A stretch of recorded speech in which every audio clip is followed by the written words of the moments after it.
Let's practice some order of operations problems. Now before we start, we should probably review the order of operations.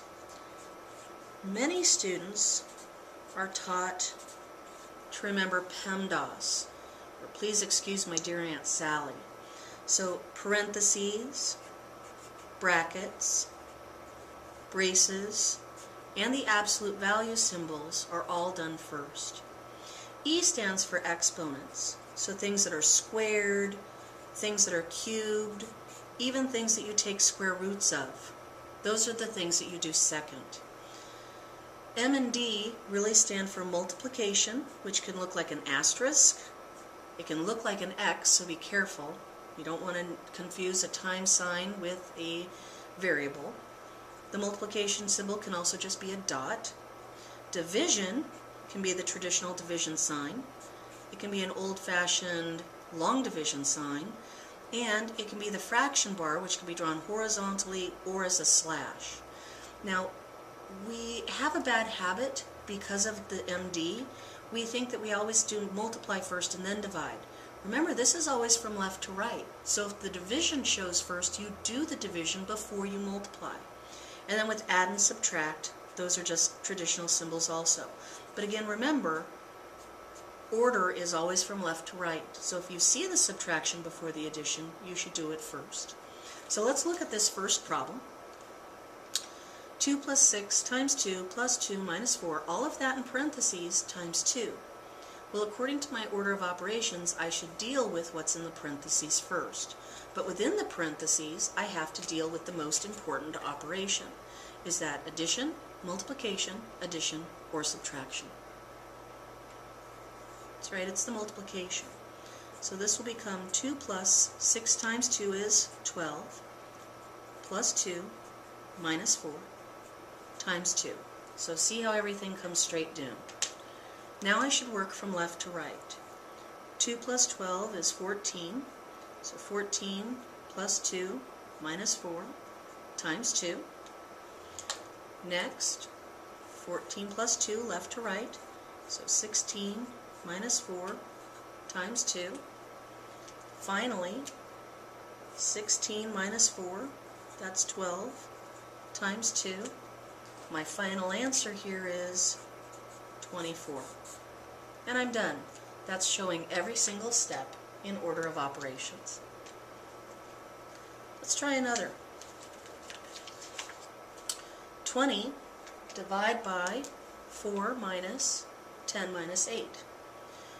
Well, now I have a set of embedded parentheses. I need to work from the innermost parentheses out. So really, I want to do this 10 minus 8 part first. So this will be 20 divided by 4 minus, well, 10 minus 8 is 2.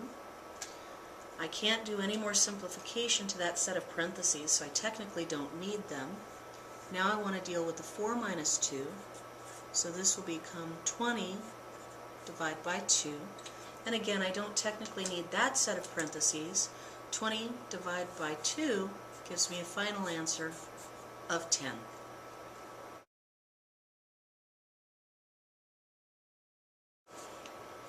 I have 8 times 15 over 5 minus 5 plus 9.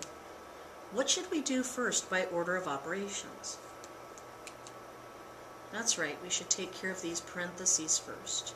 So I have 8 times 15 over 5 minus 5 plus 9 is 14.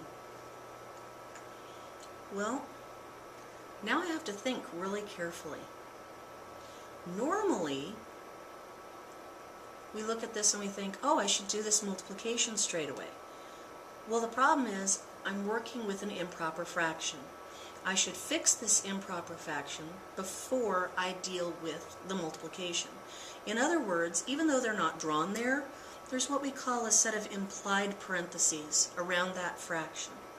So this will become 8 times, well, 15 divided by 5 is 3, minus 14. Now, multiplication is more important than subtraction. 8 times 3 is 24, minus 14. And our final answer then is 10. The problem. 2 times 7 minus the fraction, 10 over 9 minus 4. Well, here's another case of implied parentheses. There's an invisible set of parentheses right here in the denominator of the fraction. So really, we should go 2 times 7 minus 10 over 9 minus 4 is 5. But there's another set of implied parentheses here. I should simplify this fraction.